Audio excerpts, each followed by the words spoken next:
So today we're here with one of Sri Lanka's most talented musicians, Ryan De Mel. Ryan, it's so nice to have you here. Pleasure to be here. To start off with, let's talk about what's the latest with you.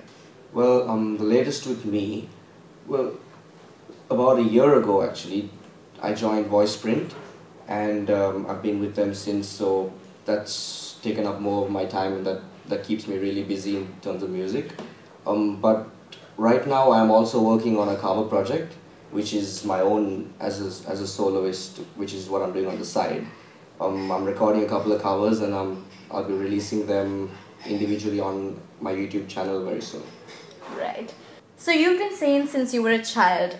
What's your history? How did things all start up? Well, I'd probably have to say I could have sung before I could have talked, because both my parents come from musical backgrounds and they both can sing.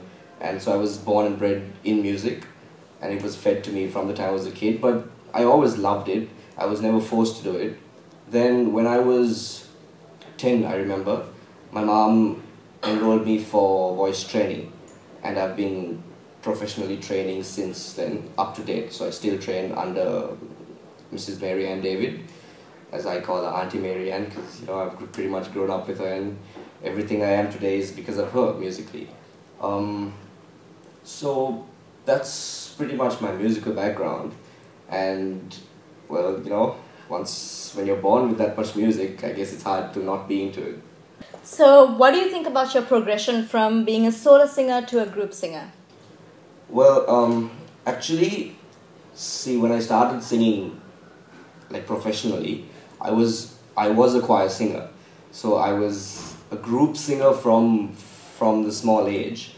But trained as a soloist. So like you're trained to sing in a choir, but what we are taught is every member in the choir should be a soloist.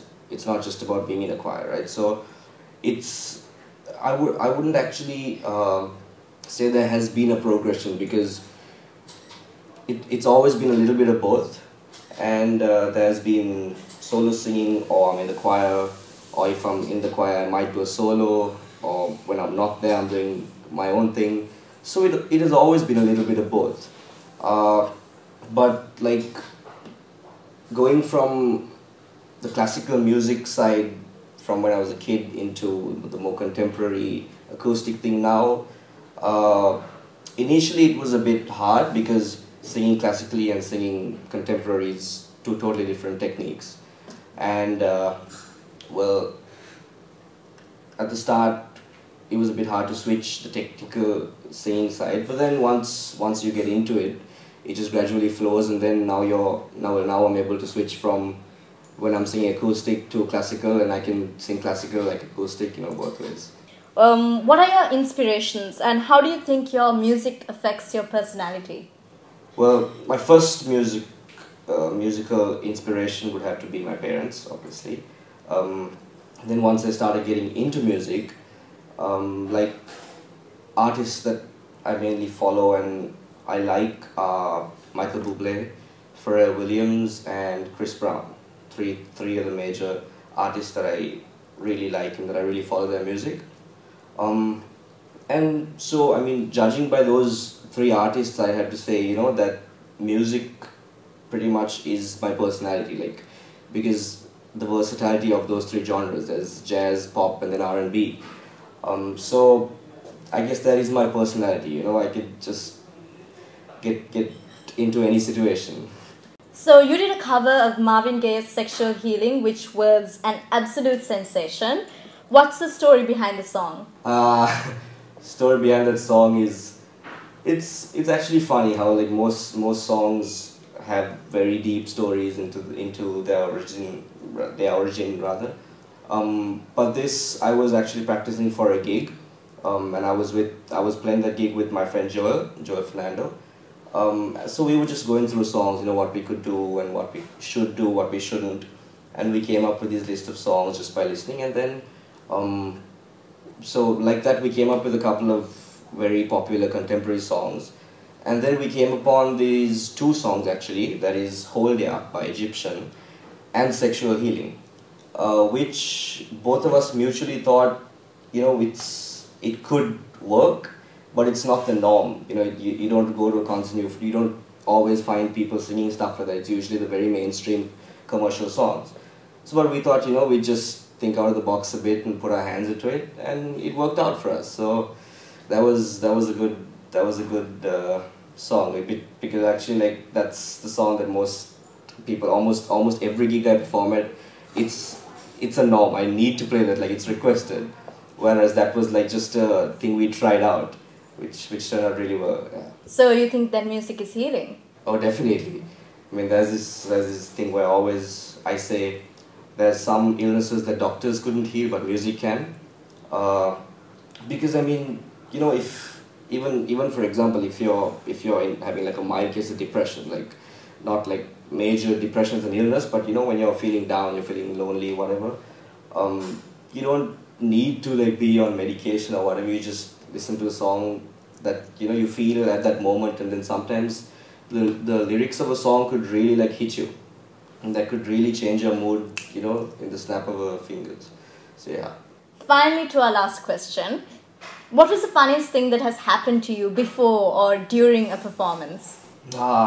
Funniest, well, I actually have a couple of moments which I wouldn't want to share all because they're pretty embarrassing. But I'd have to say, right now, the funniest moment was I was playing a gig, I think it was at Gateway, and I was singing Sexual Healing.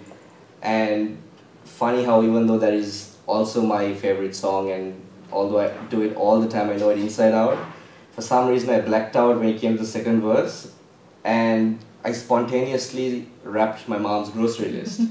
And nobody knew it, because, you know, they were all into it and I was also like into it. I just like sold the whole thing. I was like, you know, these are the real words. So nobody really paid detailed attention to the lyrics. But I was actually throwing my mom's grocery list, like milk and tomatoes and carrots, in the rap to that same tune.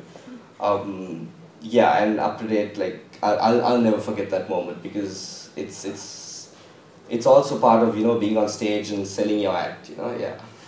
So we have one last favor for you to ask. Could you sing us Sexual Healing, please?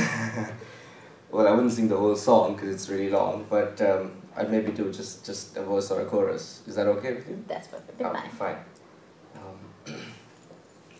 Baby, I'm hot just like an oven.